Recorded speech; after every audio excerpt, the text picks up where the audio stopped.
আসলে এই কার্যক্রমের উদ্দেশ্য হচ্ছে সড়ক দুর্ঘটনা রোধ করা।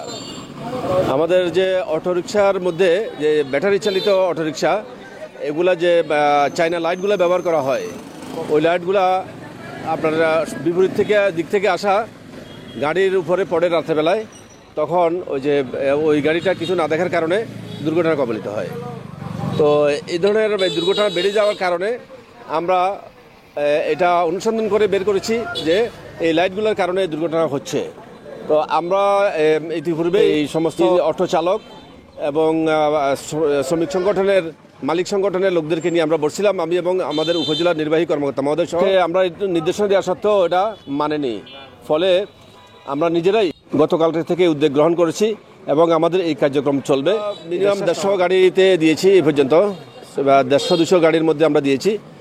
তো আমাদের এই মতলব উপজেলায় অনেক 10,000-এর উপরে গাড়ির সংখ্যা।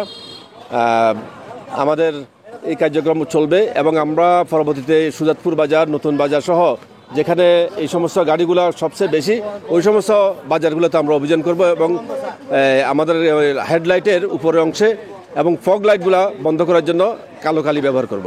সাধারণ জনগণের অনেক ভোগান্তি হয়, চোখের অনেক ক্ষতি হয়।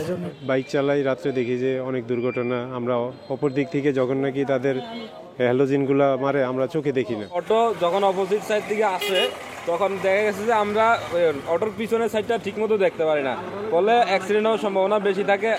এই জন্য আর কি এই লাইট, বাড়তি লাইটটা যে অফ করে দেওয়া হয়েছে, এটা অনেক সুবিধা হয়েছে।